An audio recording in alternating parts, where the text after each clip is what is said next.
All right, guys. So I know I did a Frankenstein video yesterday, but this is a comic review of Image Comics' Universal Monsters Frankenstein. This was sent to me by my friend Chris. As always, thank you once again, bro. I have now read. This is now the third of the Universal Monster books that has been released. It came out this week, actually.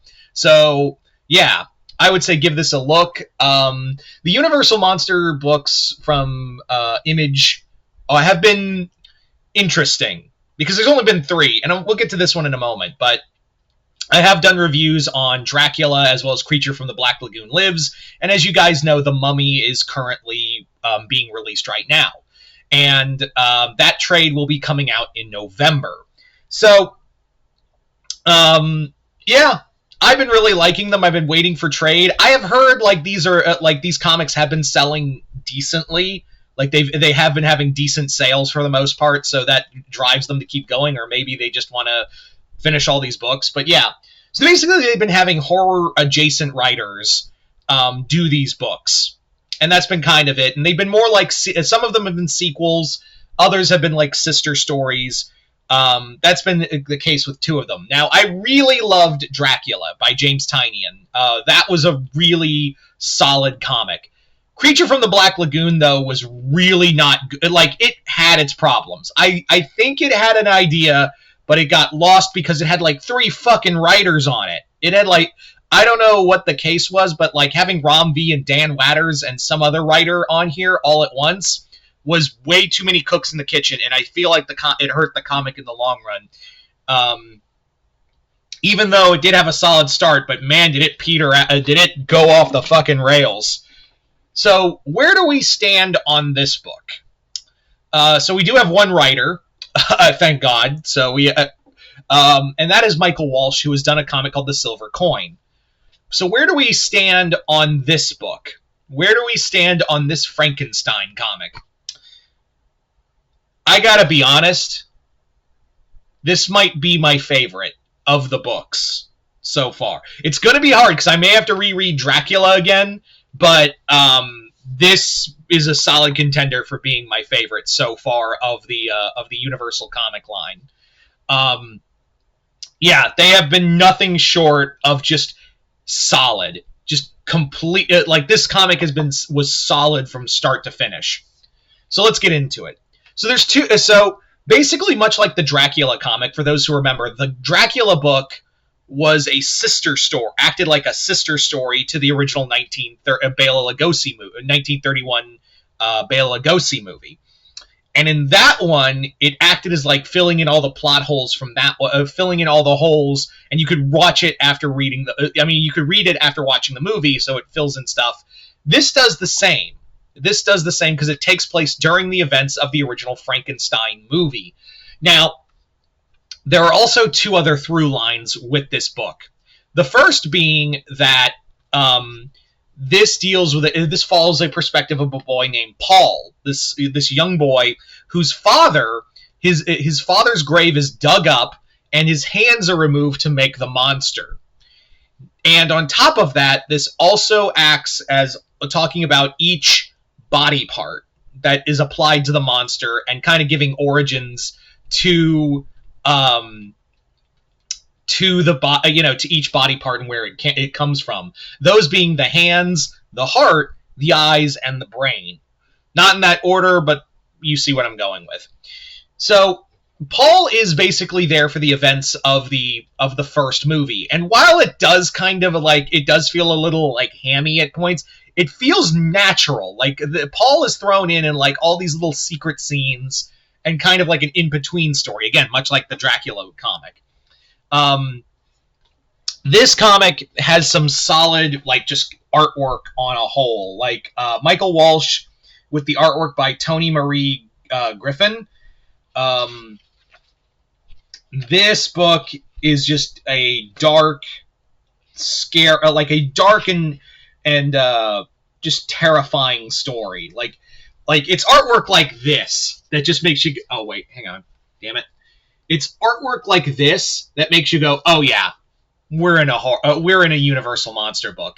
Like this artwork of Tony Marie Griffin This book really gives you that Universal monster feel. Like the other books have been solid, but they have been taking like liberties with those. Like Creature from the Black Lagoon didn't really feel like Gilman. It just kind of looked like what someone Gilman would look like, they think would look like, or Wish.com Gilman. And while it did have its scary points, and Dracula went for a more, the artwork in there is more like that one is definitely horror, but it doesn't give that classic feel. It gives more of the artwork of Dave McKean's artwork from Arkham Asylum, Serious House on Serious Earth.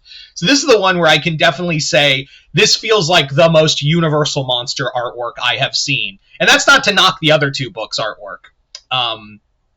But this one definitely gives you the feel of this is a Universal monster book. Another thing I like about it is that this book also gives a little more to Fritz and talks about the origin of how Henry found him. And on top of that, it also talks about why, how Elizabeth and Henry fell in love. You got to remember, in the original movie, in the original Universal monster book, movie, he is not called Victor Frankenstein. He's called Henry. Reason being is because they just didn't want him. I guess from what I understand, the reason being in the movie why they changed it from Victor to Henry was because it just sounded too aggressive of a name for a protagonist. So that's why they changed it to Henry. So yeah, Henry.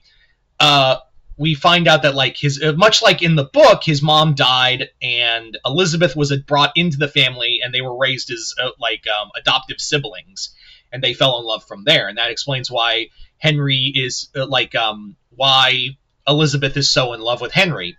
But I also like that in this comic we really do see all the body part perspectives. Like when we see the eyes of the murderer, like there's this glow of just insanity in like Henry's eyes every so often that matches the monster's eyes. I love that little bit. I also like that when we talk about the monster's brain, the abnormal brain that was used, the guy was killed by fire, incidentally by Paul's father, who was a cop. He got set on fire, and that like triggers the monster's fear of fire. So now we have a reason why he has this fear of fire, because it's like a echo of what he was. And I like that. It also has like the heart was a former suitor of Elizabeth, and we also see more of that scene that it gives more scenes to like the monster attacking people. Like again, we see how the monster kills Fritz. We also see the monster's intrusion into Elizabeth's room when she's locked in her room. Yeah, it's a great book. I gotta be honest. If you I highly recommend reading these comics. Creature from the Black Lagoon lives. While I think that, again, we've only gone through 3 so far, and working on our there's a trade now of the 4th book with the Mummy. I'm more of a trade guy, and I feel like these books read better in trade. I firmly believe that this book is awesome. It's like I said, it's going to be hard to see which book I like more of, Dracula or Frankenstein so far. I'm going to have to reread Dracula again, but Frankenstein is now possibly the front runner for so far my favorite of the Universal Monster Image books. I highly recommend this. Go check it out. I love the hardcover for these too. Absolutely adore it. These are great, regardless of quality. Again, we're talking about quality because, again, Creature from the Black Lagoon. It's only been 3 so far, and while people said Creature from the Black Lagoon was really good, I guess I'm an outlier. I just didn't feel the story. Anyway, I'm rambling now, but yeah, highly recommend this comic. Go check it out. It just came out this week. Chris, thank you once again, bro, for sending me this book. And yeah, if you've read this comic, let me know in the comments below what you guys thought of it. Other than that, hope you all enjoyed this. I'm Mr. Multiverse. I'll see you next time in the Multiverse.